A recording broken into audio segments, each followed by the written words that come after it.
Radhe Radhe. Brajdham channel में आप सबका स्वागत है। पिछले वीडियो में आपने सर्वपितृ अमावस्या की संपूर्ण विधि की जानकारी ली। आज के इस वीडियो में हम सर्वपितृ अमावस्या की व्रत कथा के बारे में सुनेंगे। सर्वपितृ अमावस्या व्रत कथा का पाठ आपको सर्वपितृ अमावस्या के दिन करना चाहिए। इससे हमारे पितृदेव का आशीर्वाद हमें प्राप्त होता है। इस अमावस्या को पितरों को विदा करने की अंतिम तिथि कहा जाता है। इसलिए इस सर्वपितृ अमावस्या का बहुत ही अधिक महत्व है। कहा जाता है कि देवताओं के पितृगण अग्निश्वात जो सोमपथ लोक में निवास करते हैं, उनकी मानसी कन्या अच्छोदा नाम की एक नदी के रूप में अवस्थित हुई।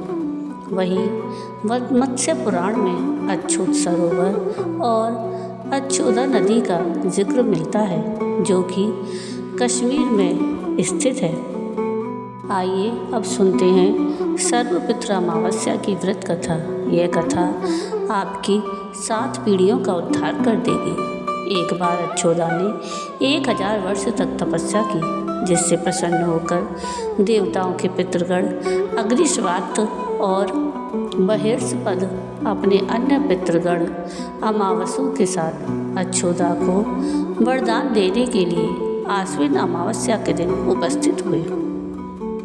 उन्होंने अच्छोदा से कहा कि हे पुत्री, हम सभी तुम्हारी तपस्या से अति प्रसन्न हैं, इसलिए जो चाहो वर मांग लो। लेकिन अच्छोदा ने अपने पितरों की तरफ ध्यान नहीं दिया और वह अति तेजस्वी पितृ अमावसों को अपलक निहारती रही। पितरों के बार बार कहने पर उसने कहा, हे भगवान, क्या आप मुझे सचमुच वरदान देना चाहते हैं?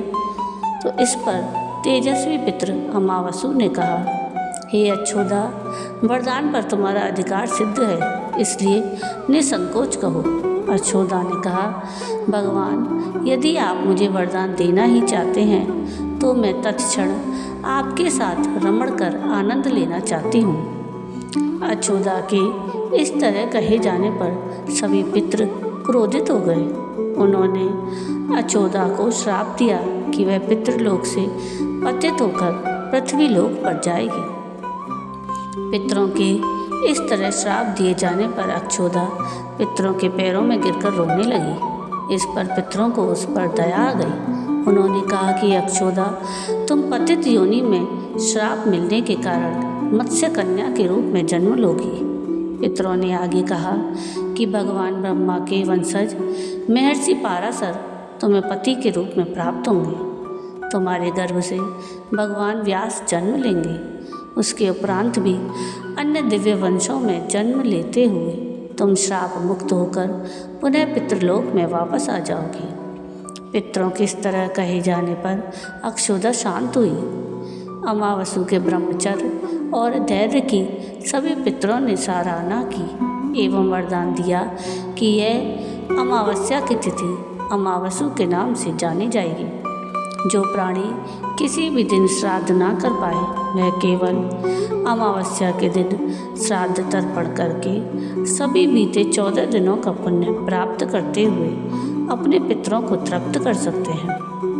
तभी से प्रत्येक माह की अमावस्या तिथि को सर्वाधिक महत्व दिया जाता है और यह तिथि सर्वपितृ श्राद्ध के रूप में भी मनाई जाती है।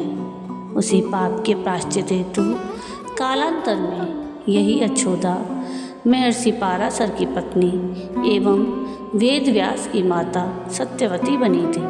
तत्पश्चात समुद्र के अंशभूत शांतनु की पत्नी हुई और 2 पुत्र चित्रांगद और विचित्र वीर्य को जन्म दिया था। इन्हीं के नाम से कलयुग में अष्ट का श्राद्ध मनाया जाता है। तो ये थी पितृ अमावस्या की एक अनोखी और रोचक कथा। आपको ये कथा कैसी लगी मुझे कमेंट करके ज़रूर बताइएगा। और अगर आपको ये कथा पसंद आई हो तो प्लीज़ इसको लाइक शेयर ज़रूर कीजिएगा और प्लीज़ मेरे चैनल को सब्सक्राइब कीजिएगा और कमेंट में राधे राधे ज़रूर लिखिएगा। वीडियो पूरा देखने के लिए थैंक यू। राधे राधे।